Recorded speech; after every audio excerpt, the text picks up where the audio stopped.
All right, ladies and gentlemen, we're back. Another Packers preview here, playing the not the San Diego, the Los Angeles Chargers here on the On My Block podcast. Packers podcast. I'm your host, Mike Wahle. Thanks for watching. If you're enjoying, hit that subscribe button. Somebody always says smash that subscribe button. I'm not sure about that, but hit that subscribe button, rate and review us on our YouTube channel, Process to Perform. Check me out, MikeWall68 on Twitter, Process to Perform on Instagram. And as always, this wonderful show is sponsored by BetOnline.ag. The last of the major sports leagues is off and rolling, and college basketball is ready to go as well. BetOnline remains your top spot for all your live betting action and contests. NFL, college football, UFC, and the National Hockey League are all in full swing, and BetOnline is your number one source for wagering news, odds, trends, and predictions. All the hoops betting action, along with every sport available at your fingertips with both desktop and mobile access at any time. Head to the website, betonline.ag today, and remember to use our promo code BELIEVE, that's BLAAV, for your 50% welcome bonus on your first deposit. BetOnline, where the game starts. I'm looking at BetOnline right now, and these guys are coming in. Justin Herbert, Keenan Allen, and company are coming in favored by, and I can't believe it, but it makes sense. You watch the game.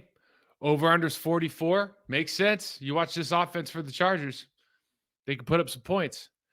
Now, this is one of those games, though, if we're being honest, the Chargers are just as perplexing as the Packers.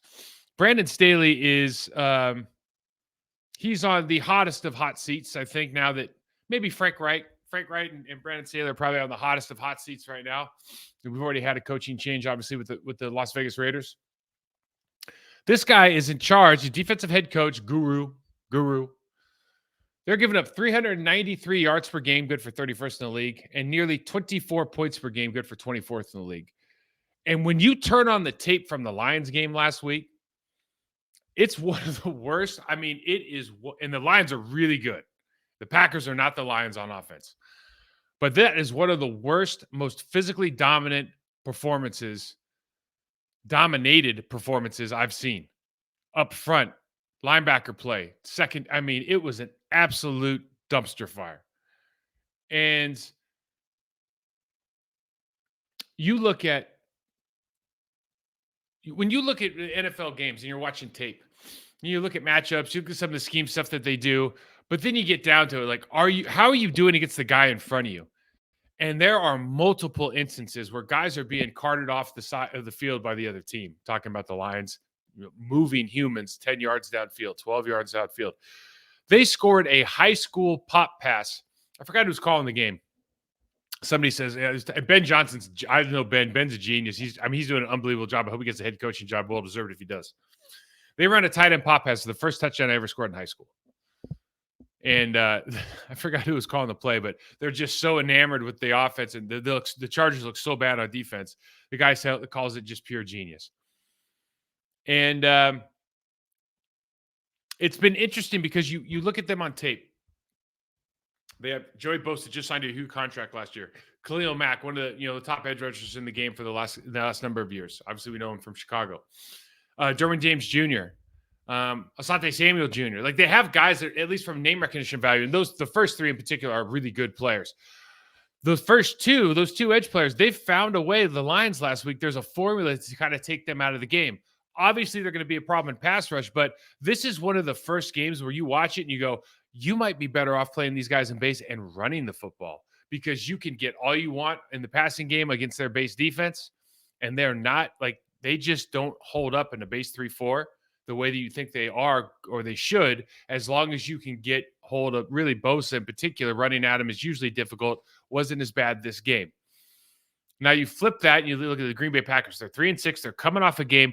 To me, that felt like a season-defining game. In other words, you're 3-5. You're going into Pittsburgh. That's a very beatable team.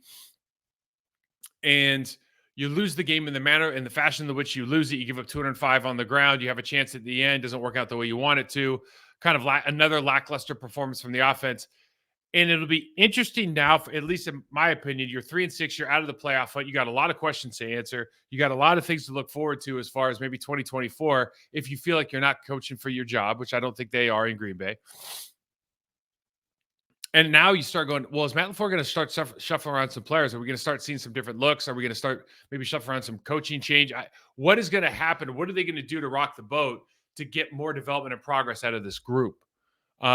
Because just from and just maybe trying out some new ideas and thought processes on both sides of the football. The Packers gave up 205, below average Steeler running attack. I think they're 90 yards a game, I think, going into that game, something around there. Jordan Love is continuing to, I said this yesterday on a show, and I don't mean this disrespect, because I think he has talent, but there's not 32 good quarterbacks in the league. I mean, great quarterbacks. He's got arm talent. He's got speed. He looks like he has a good demeanor.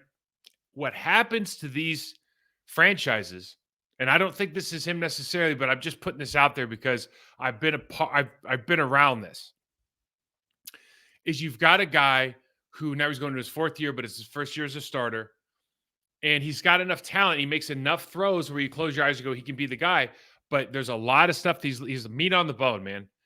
Easy arrow route, flat route passes to the running back, but the bubble routes, the comeback, the stuff that's like pitch and catch, high school stuff. Okay, we miss on a lot of those throws. Too many of them, not maybe a lot, but too many of them.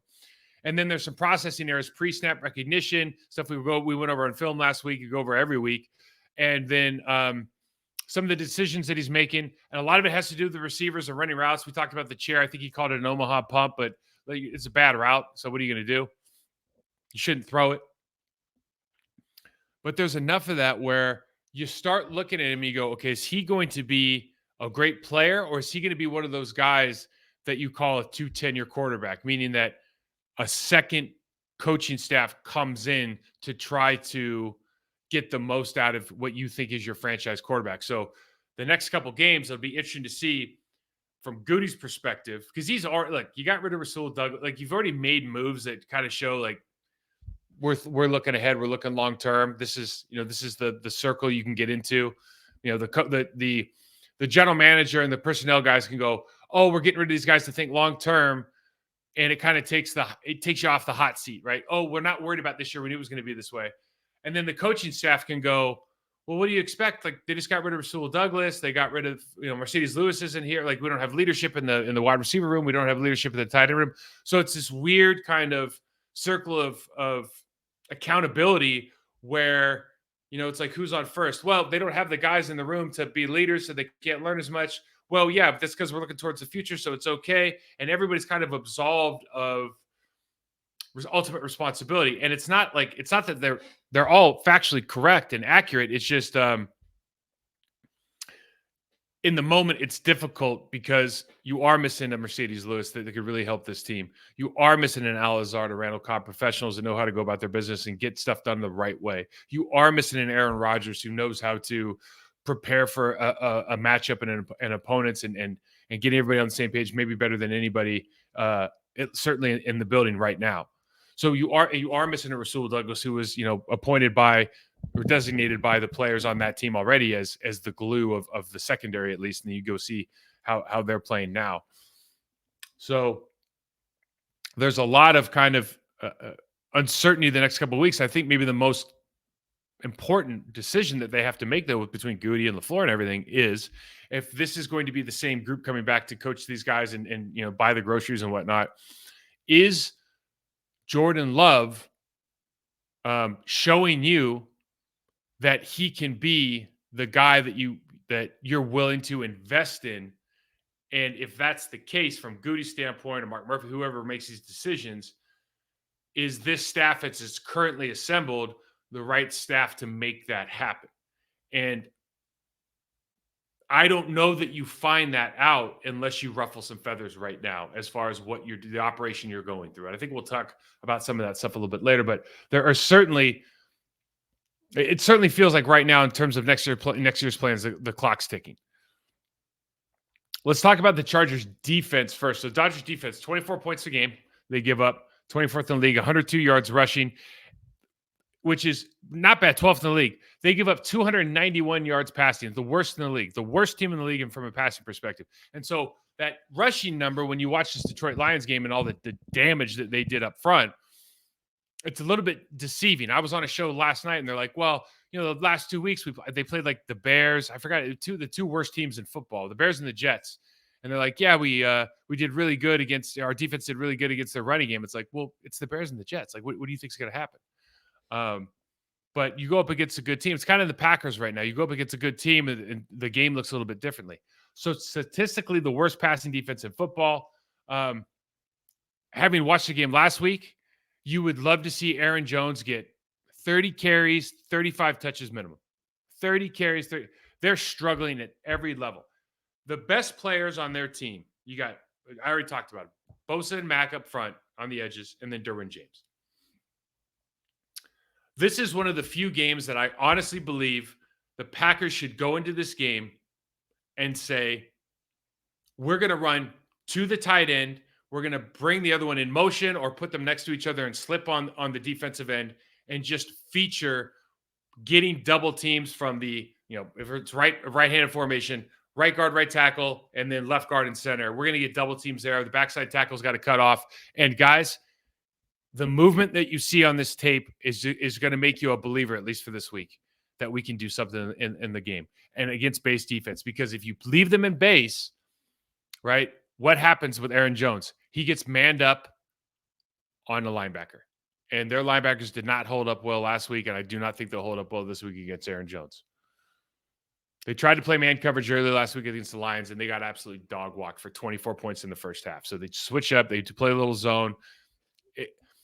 It's a defense that is struggling to find himself. It's confusing given Brandon Staley's history. They do some things that are schematically unsound. They do some things that are technically unsound. We'll show it on tape. But when they committed to the run game last week, they got torched in the passing game. So this is one of those deals where if you come out and establish a physical dominance of play at the line of scrimmage, it's a big if. But if you do that, it's all you can eat against this defense. Safeties play deep in the run game. They allow for good wide receiver blocking angles. You'll see a lot of crack blocks on tape, opening up big plays in the running game. They do a really poor job of rotating. You go man motion across the ball. Safety doesn't come down fast enough. There's a 10-yard cushion there for the running back to run into. It's there. It's all there for you if you want to take it. Okay? Let's watch some tape on these guys. I think I got a lot of film today, so bear with me. Early in the game, under center, you get Laporta matched up on the linebacker, leverage play, easy matchup, easy win. We talked about finding the fish, okay? We talk about it every week. And listen, guys, Joey Bosa is really, really good. Just like we're complaining in Green Bay. Oh, we're playing these guys too wide. Okay. Formationally, they're taught to line up outside. If this is like a nasty split, they're taught to line up outside this nasty split. Okay. It gives you leverage opportunities. But these guys are getting moved. You watch this right guard, right tackle. I mean, that dude's going to get folded in half. It's just, they're absolutely getting ready. This first play of the game. First running play of the game. And you see what happens here. They take the tight end in motion, run him across the center, and now he's leading into the gap so he take care of Bosa. That wide receiver is not taking care of Bosa by himself, but Bosa's not one of those guys like Max Crosby who's going to kind of freelance. He's going to play within the confines of the scheme and the structure that he's been told. So you can get these doubles on him, and if these linebackers and safeties don't poke their heads in and take away from these double teams, you are falling forward for 5-6 yards every play. I mean, this is what the Detroit Lions did all day long. It was unbelievable to watch. You got shotgun, you got trips look down south here. You got two up top, and they're running quarters. Let me back this up for you. Pre-snap, they're showing quarters, right? They're showing 4 across, right? So in quarters, if the high side guy jumps the in route, look at all the space you have to exploit, and you have leverage on the backside safety already, okay? These are where the opportunities are. There's just tons of space to run free. And you just close your eyes and go, Christian Watson on that route, he's going to outrun anybody who's on their field. This is what is, for me, I had to triple take this stuff. So this is Austin Johnson, Nick Williams, Sebastian Joseph Day. These guys got absolutely walked off the ball in a manner that you just don't see very often. You look at this guy, he's over 10 yards. Look where he is. He's 10 yards off the line of scrimmage. And you can talk about, well, everybody's got to do their job, or somebody else can make the tackle, or the cutback shouldn't happen. When you move a human, because you end up running the linebacker, when the mass moves 10 yards, I've always say you get 1 yard vertical push, that's 3 yards of running back room, right? So this is going to be minimum explosive play. 13 yards falling forward, ends up going for the touchdown. Now, another sign here, backside, right guard, right tackle, just controlling the line of scrimmage. This is what needs to change in the Green Bay Packers for me. When are we going to decide that this team is going to control the line of scrimmage on a consistent basis? It doesn't, it's like the Panthers are going through the same thing. We smash mouth. We don't want to be power eye. We don't want to, okay. You can still control the line of scrimmage, and take note of this if you're watching at home. The Detroit Lions run off the football, okay? The LA Chargers, like the Green Bay Packers, shuffle off the football. And the Detroit Lions have fantastic technique and attention to detail, but they run off the football. They're trying to move humans multiple yards downfield. Watch what happens to the defensive tackle over the right guard here. 10 yards, and then Penei Sewell just dumps him at the 50-yard line. I mean, if I'm watching this, first of all, this is a tough tape to watch on defense, but they got absolutely nothing. I don't even care about the play. Like, I don't think they got a lot. I think somebody made the tackle, but you just got absolutely dog walked, okay? Now, another situation. Now you're over the left guard, left tackle. I mean, they're all my point in showing you all these is that it's happening at every position. It's not like they're going over to, they're all pro center, Frank Ragnow, or Penei Sewell, one of the biggest, strongest guys in the league, and he's just moving them every time. That's every place you look, these guys are getting moved. Now, to shoot or not to shoot, we talked about last week at the Green Bay Packers.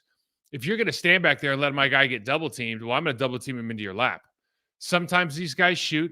Sometimes they play soft, like Nine's doing right now. Kenneth Murray Jr., first-round pick, 2020.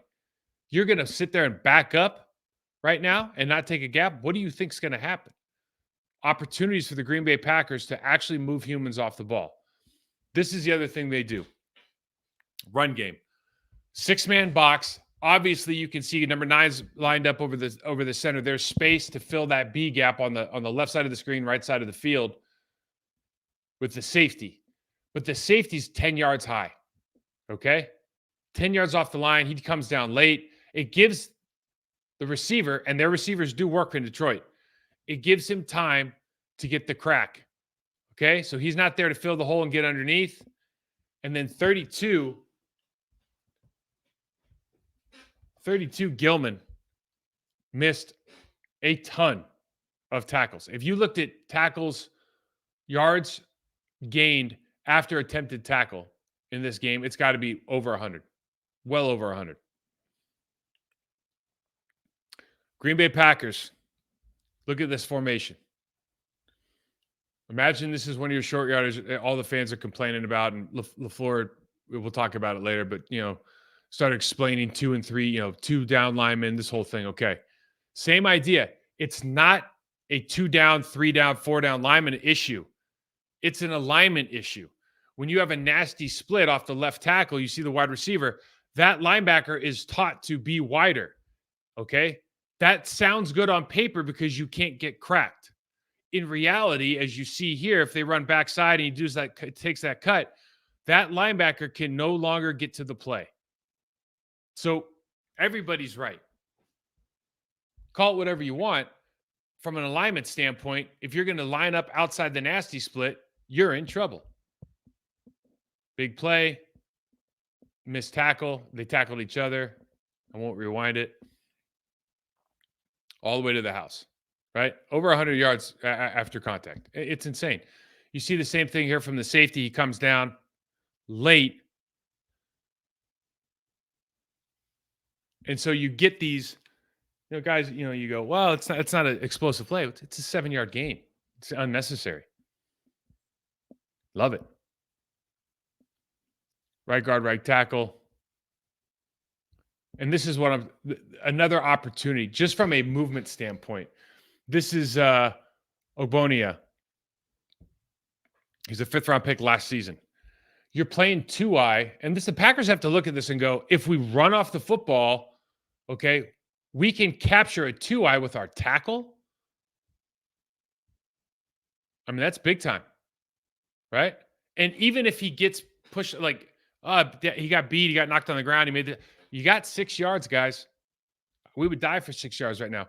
Now, when a push came to shove and they had to stop the run, they started bringing extra guys. So they run some slants here, bring the safety down. They still insert. Now the defensive end can come in and make the play. Okay, so the Detroit Lions had answers and they still got yards because they're just a very detailed, well-coached team. Come down safety off the edge. This is one of the few plays they made in the backfield. So they will sell out, but you can see, I'm going to go back to make a point. You even see on this play, watch the receiver at the top of the screen. It's play action. Game's over, right? I mean, they're not sound. They don't take care of what they need to take care of. I really thought this was a clever play. So you have to have solutions for Mack and Bosa. We talked about it already. What the Lions did is they lined up a receiver. They already knew that it was going to be that if they go in the nasty spit, if it looks like a bunch, then just by having humans in front of you, it's going to slow down your rush. He goes into it. He's in a 2-point stance. He's not going to be as fast off the ball. He has to navigate through or around or whatever with this wide receiver, but he's going to line up outside him, not inside him. Okay, so they have to worry about that. Then they leave their tight end, and their tight end has great technique here, hipped off. But you see with this look, Khalil Mack, he can't get a jump on this tight end. So now he plays right into him. Tight end's got his hands inside. I mean, just like this guy's, Dan Campbell was a tight end. I'm sure his tight ends coach is doing a good job of teaching technique. But these guys aren't designed to beat Khalil Mack in pass rush. But he just has to get enough because this is a 3-step timing. And now you're creating kind of solutions pre-snap just to make it more difficult for that guy. And it's without having to like literally chip out and take that time. So now you're always going to have to either run an arrow, you're going to have to do a stick over the ball, you're going to have to run like you can actually run some real routes and still slow the guy down enough that the tight end feels comfortable that he can make the 3-second or the 3-step drop pass protection. Now the Chargers, a little secret. Whenever you drop, you go into base, you're in base personnel, and you're going to cat fire, but you're going to drop the outside linebacker. So in other words, the tackle is going to set for the outside linebacker, and he drops, and you're just going to bring a 190-pound corner, and now you have a linebacker in coverage. You have to play off on the bottom of the screen here, and you have a cornerback rushing the passer. We hope you do this. This is what I'm talking about, Brandon Staley and some of the stuff they're doing. I don't know if he's making the calls or whatnot, but like just schematically, this is really, really advantageous for an offense. Offensive lineman, the entire team hopes that you're going to rotate your safety over. You're going to play coverage 12 yards off one of your better receivers, giving a 12-yard head start before contact. You're not going to rush your best pass rusher, and you're going to rush a 190-pound cornerback onto your guy. Like, oh, and by the way, you vacated the safety because he had to come over and cover your receiver. Oh, thank you. Like this stuff's awesome because there's just so many opportunities in this game based on what they do defensively. Really a 2x2 here, tight ends attached. And this is the advantage in base personnel. You get your running back, your Aaron. I'm always just going to default to Aaron Jones here. I just think he's better in open space. But you have Aaron Jones one-on-one with the linebacker. And it's just a monster advantage. Actually falls down, gets back up, and gets 4 more yards. Hey, 1992. Rim of the World High School, Fighting Scots junior varsity. Little kid with green eyes and a heart full of dreams. Comes into the game second quarter to play quarterback.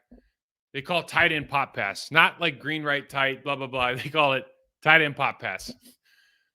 Under center. Fake to the running back. Little floater to a junior playing on tight end. Playing tight end on junior varsity. First touchdown. First play of football was a touchdown. It was all downhill after that at the quarterback position, unfortunately. Under center play action. Going to get movement here from this linebacker. You see the crosser now by the running back, I believe. I think that's Montgomery. And he's just all the way down. Doesn't quite make a house call, but gets pretty close. So it's there.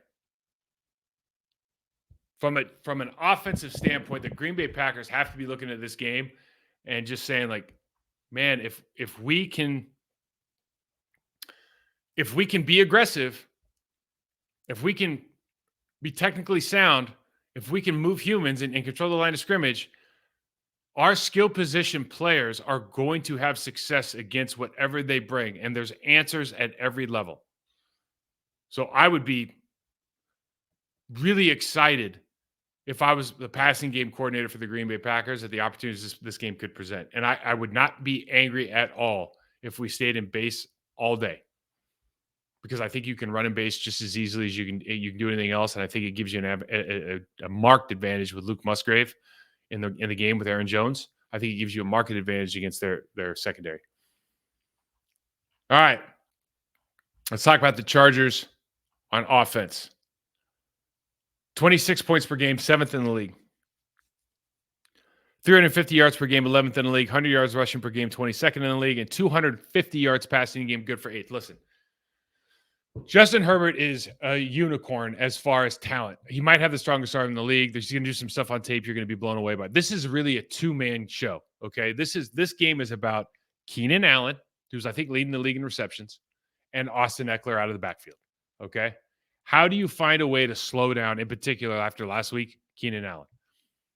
He can play that just get open role, like good route runner. Man coverage, though, it's like the ball's going to you, just get open, or whatever you think open looks like. And he can just go get the ball. He's a league leader, 73 receptions, 895 yards, 6 touchdowns. And the guy throwing him the ball, we all know the story. Punctured lung from Tyrod Taylor. He's the starter, gets thrust into the role immediately, kind of like on the sidelines going, I guess I'm playing today, and has never looked back. Everybody's got criticism. The guy is one of the most talented dudes I've seen. He's last week, 27 for 40, 323 yards, 4 touchdowns and a pick. For the season, he's at 67% passing completion percentage, 2,350 yards. He's got 17 touchdowns, 5 picks. They have a plus turn. They're one of the best turnover ratio teams in the league. He's doing really well from a obviously touchdown to interception ratio standpoint. There's not a small enough window this guy can't fit the ball in. I mean, he can make it's the closest thing I can think of, I guess, is Pat Mahomes. I mean, this guy's got an absolute rocket.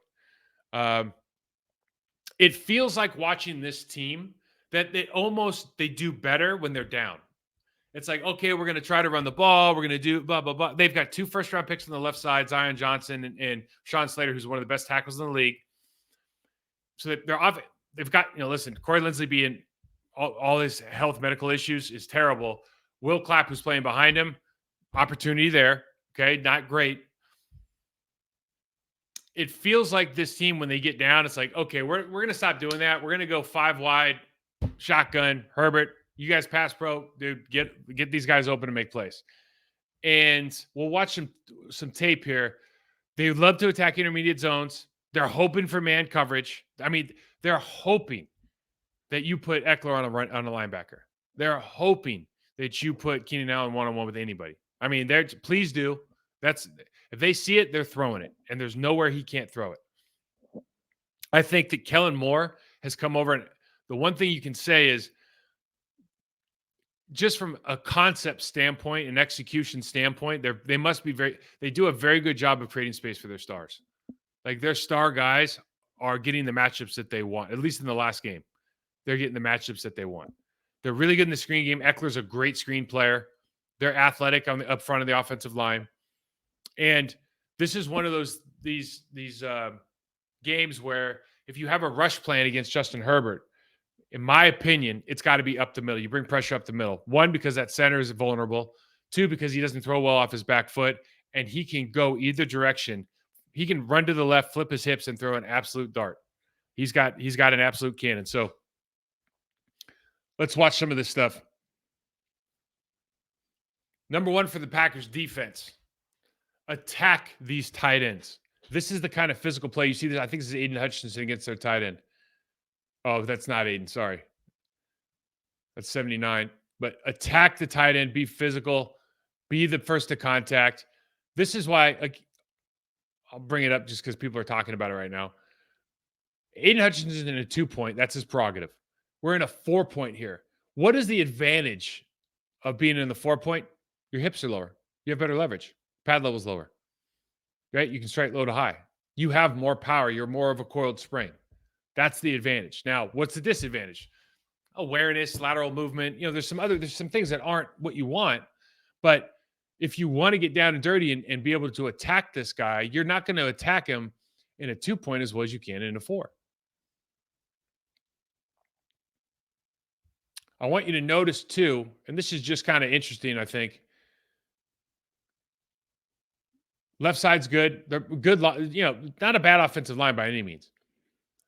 But watch how they come off the ball versus watching Detroit. And listen, when Detroit comes off the ball for inside zone, it's a little more vertical. Yeah, are they running as much? No, they're not. They run a lot of middle and outside zone there. But these guys shuffle off the ball. And you see this with Green Bay a lot. And people ask, well, why isn't this player doing, why are we not moving? It's because when you shuffle off the ball and your second step doesn't increase leverage to the first and second step don't increase leverage to the defensive lineman, you're not striking kind of with momentum. It's hard to create separation and vertical space.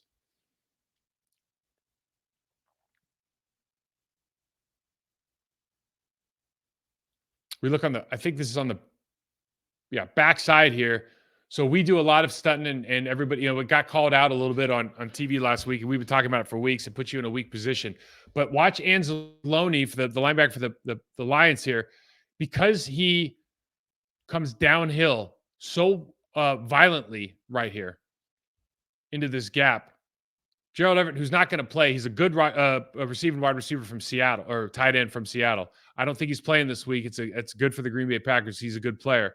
But he totally misses this, turns back, and gives these guys an opportunity to make the tackle in the hole. Okay, so aggressive play kind of screws with the offense. Same look here. Now you got a safety mugged up, and we're just going to be the more physical team. This is the determination that Dan Campbell and all the former coach, the former players turned coaches they have on their staff. This is what a big part of the culture they've brought. We are not going to be out physical. That's not the kind of ball we're going to play. So he attacks 15 on their side of the line of scrimmage, and they just play a really physical brand of football. Talk about he can make any throw in any window.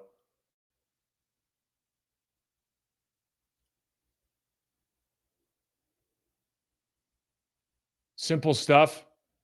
And we talk about making the easy plays. They're making, for the most part, he's making the easy throws.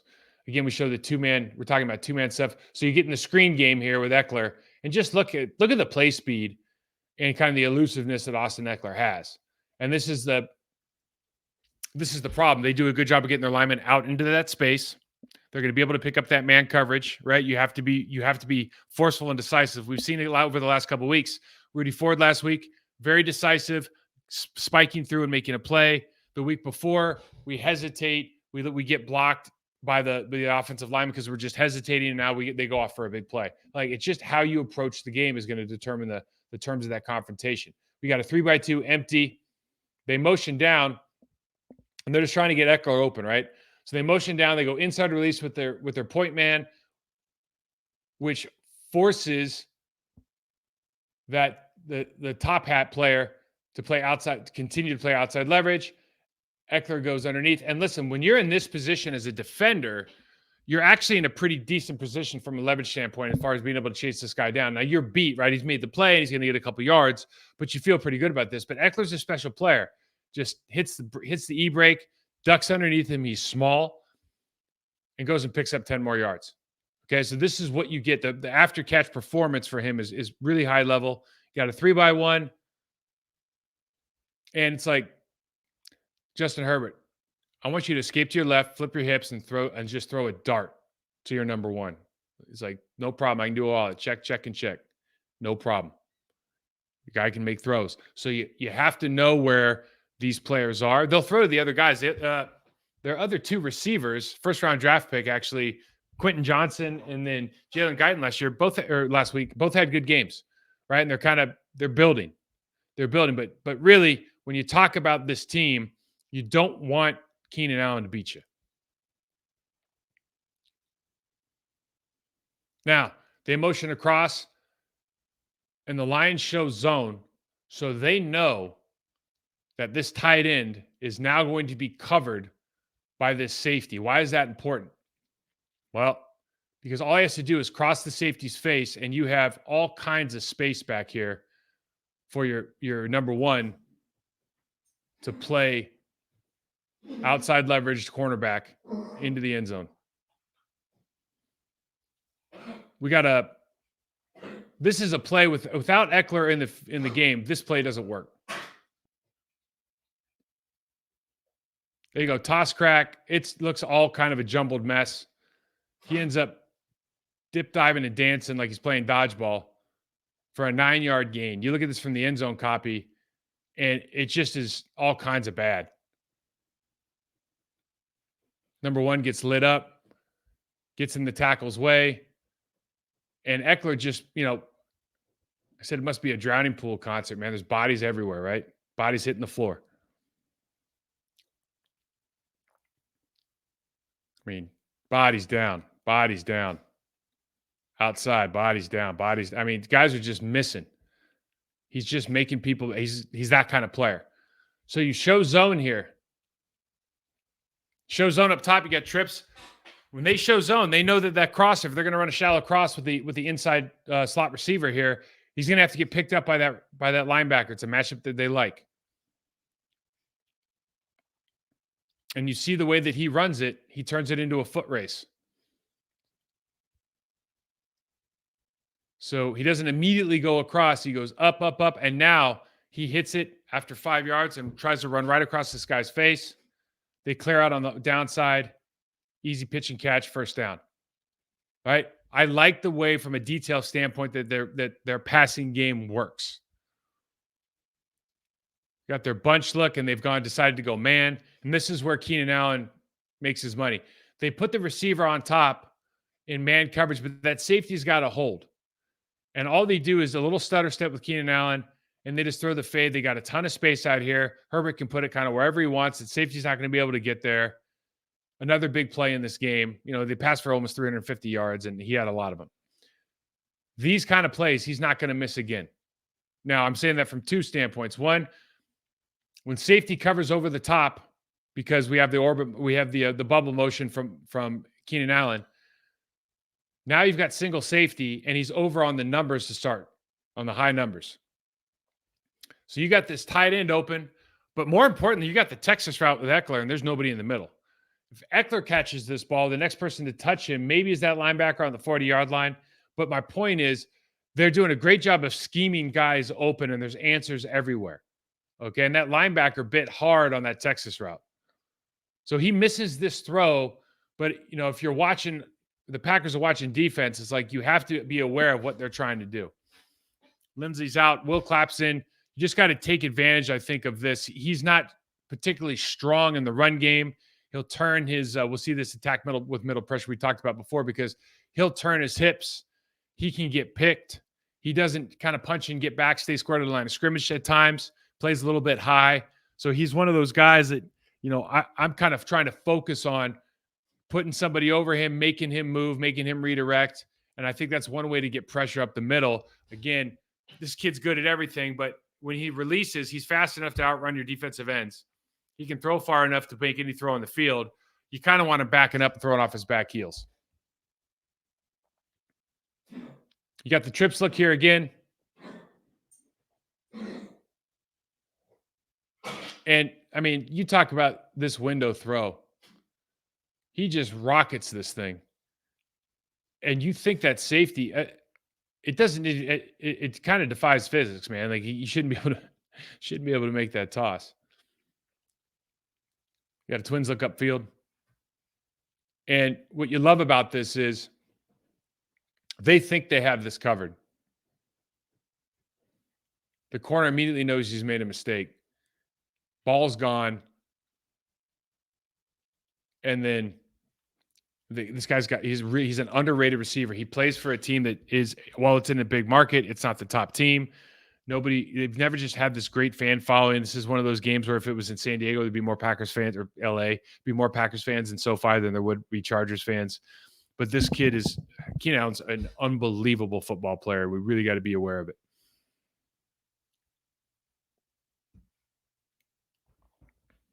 So, with that said, what are the matchups we like? What are the keys to victory? I really like Aaron Jones versus base personnel. I love the linebacker matchup because I don't think they can hang with him in the passing game in space. I think you can run all kinds. I think you can run option routes. I think you can run crossers. I think you can run your Texas routes. I feel like the interior offensive line for our team should feel like we can get movement in the running game. If you just we've been running that formula as well, where you're either leading with the tight end across the ball, or you even line them up and you just let them slip on the defensive end. The big key is you can't allow their best players to make plays. So put two guys on them. They're going to lead up to a safety. The way that they are, until the Chargers start shooting the gaps with the safeties and choosing holes and forcing one-on-one blocks, take advantage of it. If they start doing it, you have to have a correction. You run some more toss crack stuff. You run some gap stuff. Fine. But until they do, dude, zone this aggressive, running off the ball, middle zone, let your guys get movement. Let Aaron Jones get back there, make a cut, be out the gate. Number 2, Keenan Allen versus everyone. I think, we talk about the secondary. Gerald Everett's going to be out. That's going to allow us to sometimes bracket coverage, but you do have Austin Eckler coming out of the backfield. I don't know if you feel comfortable with some of the matchups with our linebackers and Austin Eckler, especially right now with Quay being out. That's kind of why you drafted him.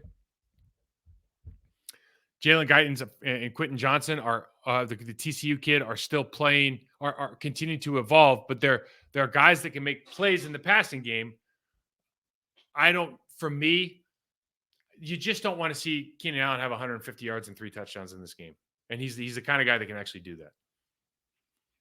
Number 3 matchup, Packers defensive line versus Will Clapp.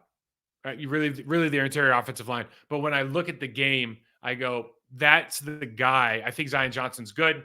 I think the right guard is serviceable, certainly.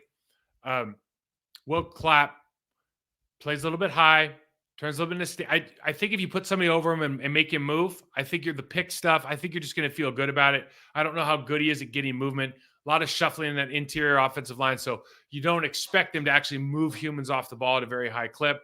They're not going to they only run the ball about 40% of the time. Right. The thing is, we don't score a lot of points. So they're not necessarily going to be in this situation where it's like, man, we got to get 5 wide again, start going. So Kellen Moore might not get to that until the second half. We don't know. But if they do run the ball, it's actually to our advantage. And then when they do get in passing situations, you want to get Justin Herbert on his back foot. So up the middle pressure. Don't give him pass. Don't give away rush lanes. Don't let him escape outside. Make him throw off his back foot. Keys to victory, 3 of them. Big plays on offense. This defense, just like ours, misses tackles. Okay, but they cover poorly. We just saw a bunch of it. You're going to have to match what is a much better offense than last week against Pittsburgh. This LA Chargers team can score points. They can put up numbers. They can hold the ball. They have explosive plays. You got to match with explosive plays. We cannot think that we're going to move 80 yards, 10 yards, 5 yards at a time and be successful scoring enough points against this team. Number 2, we've been talking about it, pressure Herbert up the middle. And then number 3, for me, you're 3-6. You're trying to develop this identity. Aaron Jones is your best player. Make this game about Aaron Jones. Get him 35 touches. If Aaron Jones doesn't have 35 touches, I don't know what to say. If he's healthy enough to get 35 touches, passing and running, screen game, just feature him. Force them to bring down the coverage and give our fast players, Musgrave, Watson, depending on matchups, give them opportunities to be successful in the passing game, and where they have space to run into. Where a lot of these plays we look at down the sideline passes that we don't connect with and all this, those are hard passes. You look at some of the passes we just showed on both sides, and it's like you're throwing into 40 yards of space. You just don't get a lot of that with Green Bay, and a part of it is because you're not utilizing the underneath passing game with your running back like Aaron Jones. That's forcing the difference in space between the linebackers and the safeties, between like a safety coming up on an in route and then you're running over the top of that one. Like you don't have those combinations, or at least we're not hitting those combinations enough to really throw fear in the heart of these defenses. The last few opponents, I think, I'm going to get into some listener questions here. The last few opponents offensively have included wrinkles from prior weeks to confuse the Packers defense. So running different stuff out of the bunch look, some of the way they release on the play action passes, the Steelers last week, the bunch and the play action pass releases. You put something on film, and then you take that thing and you change the outcome. Like in other words, I could go from green right tight right now, and I could run stutter, lead, weak lead, power, toss crack, outside zone weak, all the passing combinations. But my point is I could line up in the exact same place and give you all these different outcomes.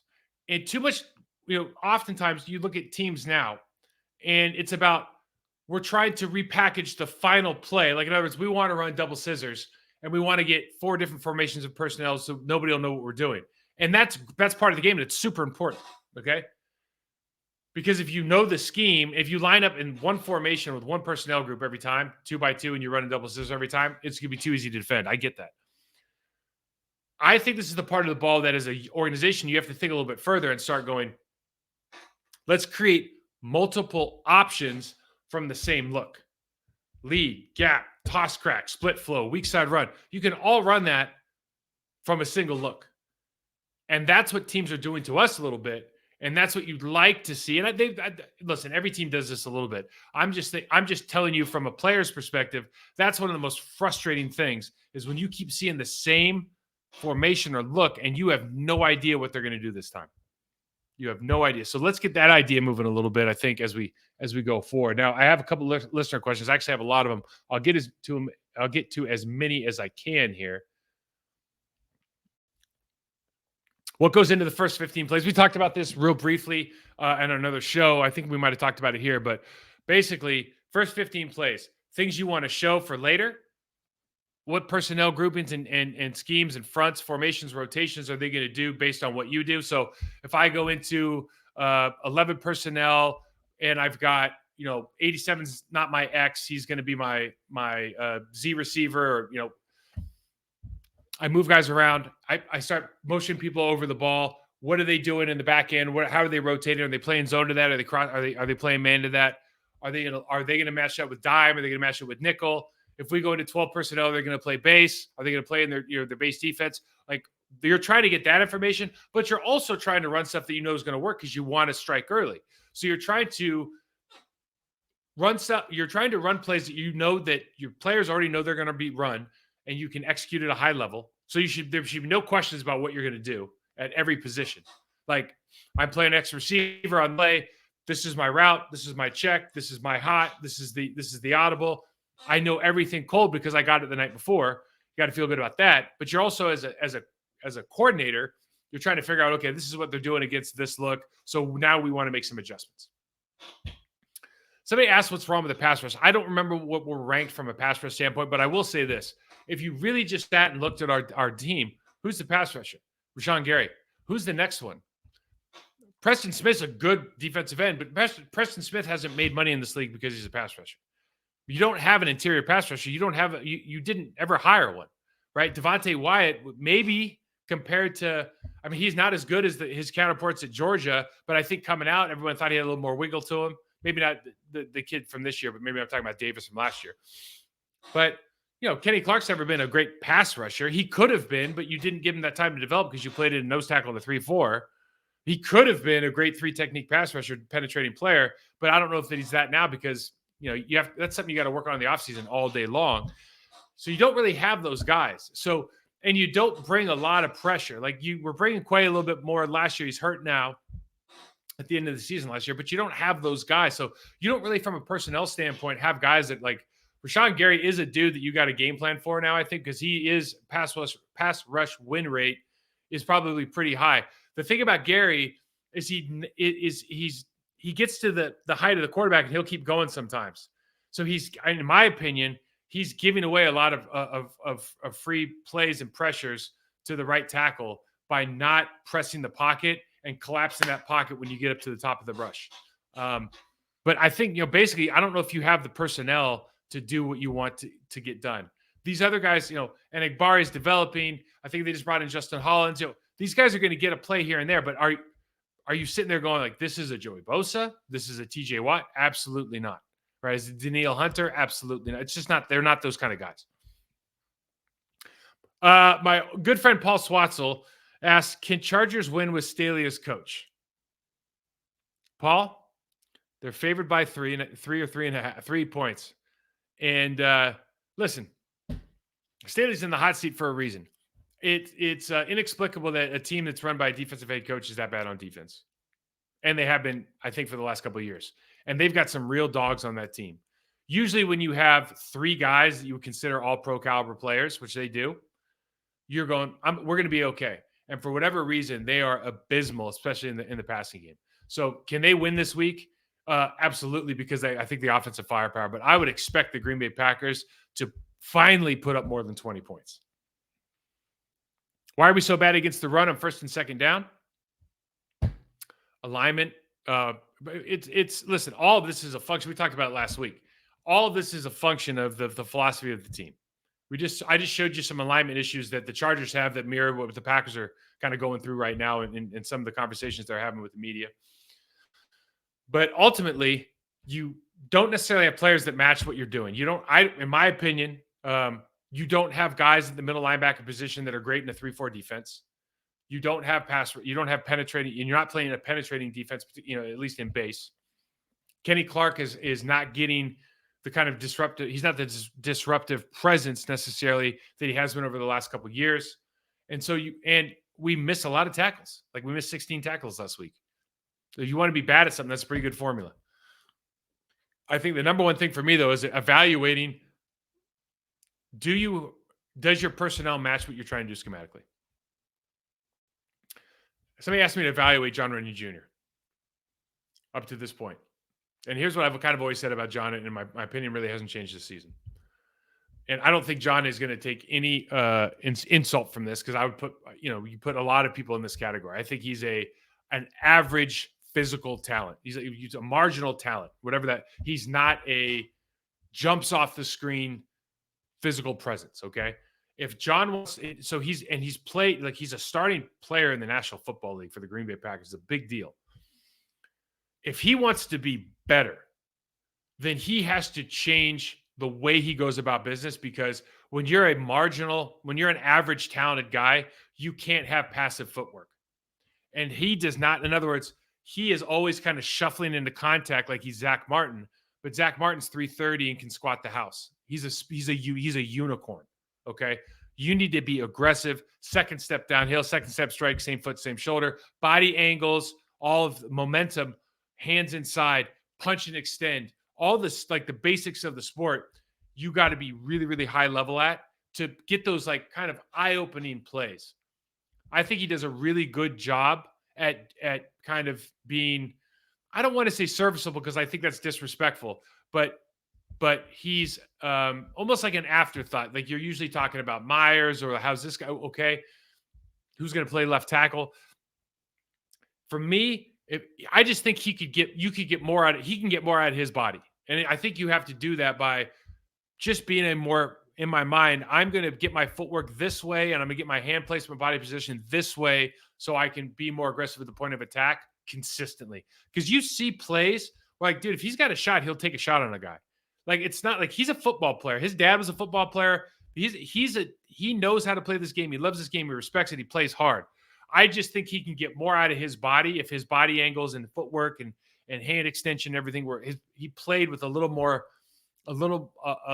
aggression and maybe some better leverage angles, which is it doesn't look like that's what they're teaching. But if it was me, I would go and immediately learn how to do that, and I think he could level up.